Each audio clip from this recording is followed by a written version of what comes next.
Después están las plagas que en Camerún no se produjeron porque faltaba, por así decirlo, los elementos objetivos para que se produjeran, que son el cielo que oscurece y la lluvia de granizo y fuego del cielo.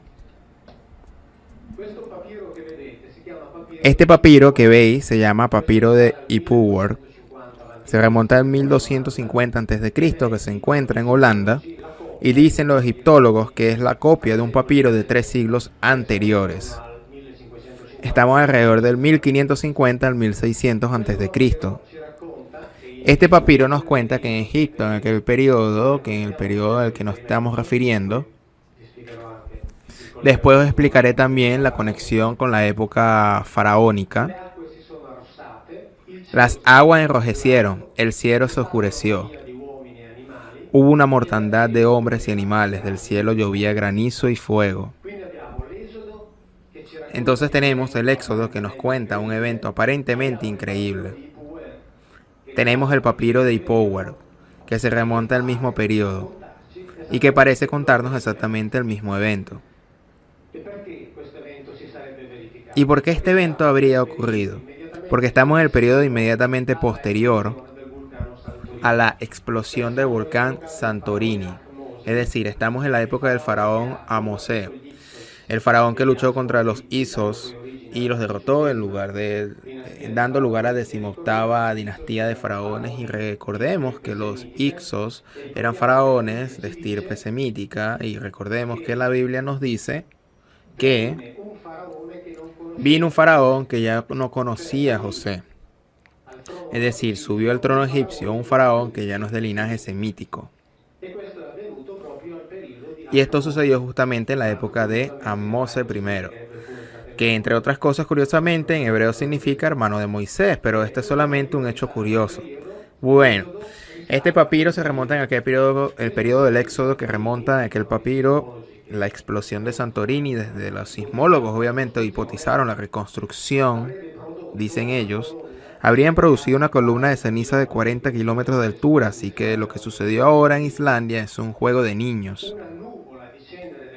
Una nube de ceniza de 200 kilómetros de diámetro que obviamente por donde pasaba oscurecía el cielo.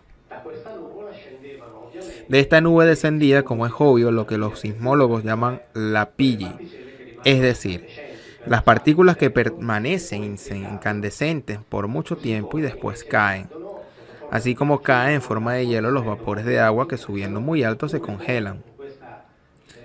O como seguramente lo habéis escuchado en los noticiarios TV, caían como cristales de vidrio porque el sílice, por las altas temperaturas, se funde y por lo tanto caen estos cristales que parecen cristales de vidrio. Tenemos también en Europa un ejemplo de un evento similar. En 1815 en Indonesia explotó el volcán Tambora. En 1816 en Europa se llamó el año sin verano. Y empezó un periodo de 25 años que los climatólogos llaman la pequeña era glacial, porque hubo una fuerte caída de temperatura que duró cerca de 20-25 años.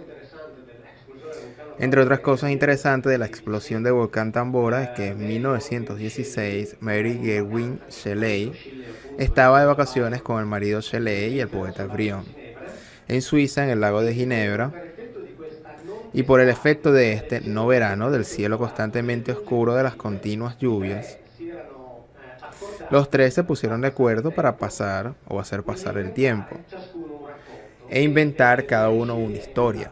Y Mary Shelley inventó Frankenstein.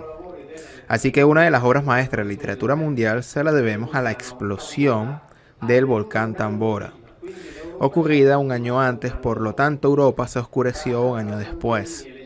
Entre Santorini y Egipto hay pocos cientos de kilómetros, así que el oscurecimiento sucedió obviamente poco tiempo después. Pero en cualquier caso, este relato egipcio es paralelo al del Éxodo. Nos cuentan eventos similares: cielo oscurecido, aguas rojas, mortandad de las personas y animales.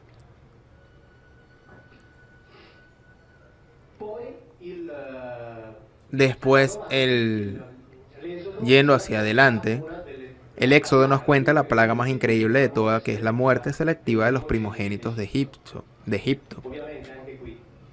Claramente también en este caso, si consideramos el Antiguo Testamento un libro de historia, un libro escrito por un pueblo que quería elogiarse y honrarse a sí mismo, debemos atribuir siempre al Antiguo Testamento todas las características que se atribuyen a un libro de historia, incluidas las que se escribían actualmente. Por lo tanto, contiene seguramente algunas falsedades, contiene seguramente errores, contiene seguramente exageraciones. Por tanto, cuando el Antiguo Testamento nos dice que murieron todos los primogénitos de Egipto, bueno, entendemos por nosotros mismos que se trata de una exageración autocomplaciente. Como diciendo, nuestro Dios los hizo morir a todos. No, seguramente murieron ahora, veremos tal vez cómo y por qué. Los primogénitos, en la zona donde vivían los hebreos, en la zona donde se desarrollaron todos estos fenómenos que vimos hasta ahora, una noche, aquí estamos de nuevo en el lago, vimos en África, en Camerún, una noche sucedió esto, murieron algunas personas, y de una manera aparentemente absolutamente inexplicable, y otras no.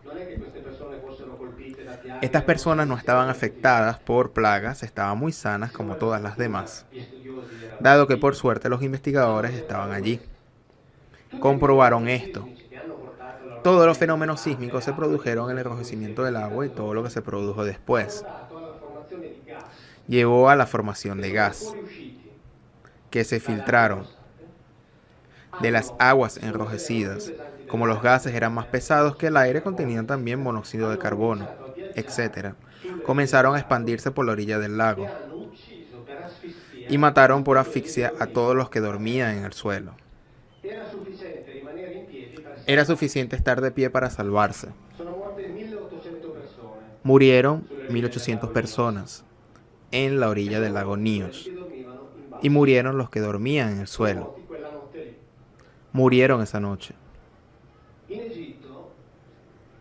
En Egipto, así como todas las poblaciones semíticas, los primogénitos se beneficiaban de toda una serie de privilegios notables, entre los cuales obviamente sobre todo las de familias adineradas. Tenían el privilegio de dormir en camitas bajas.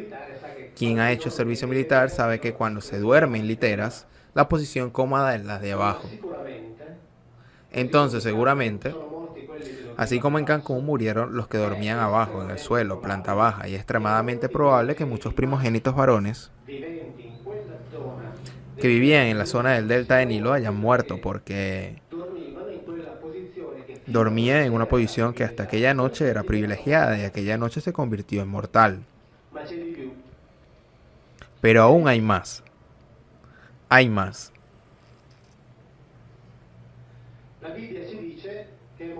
La Biblia nos dice que murió también el primogénito del faraón. Aquí está. El príncipe Zapair, 12 años, hijo de Amosé I, muerto en aquel periodo no de muerte violenta. Probablemente también él se encontraba en aquel periodo en una posición hasta aquel momento privilegiada, y aquella noche, sin embargo, se convirtió en mortal, exactamente como el lago Níos en Camerún. Por lo tanto, lo que sucedió en Camerún puede ayudarnos a entender lo que ocurrió, lo que fue descrito en el Éxodo, siempre haciendo de cuenta de que esto es verdad. La Biblia es un libro de historia. Cuando nos dice que murieron los primogénitos, quiere realmente decirnos que murieron primogénitos. Y siguiendo con esta actitud descubrimos otras curiosidades, porque obviamente no termina aquí. Los creyentes predican, los mosquitos te pican, los músicos practican, los amantes fornican, los científicos crean bombas destructivas y en las noches agradecen que su familia aún esté viva. 1.000.000 de costumbres, 1.000.000 de culturas, todas esclavas del dinero que nos manipula.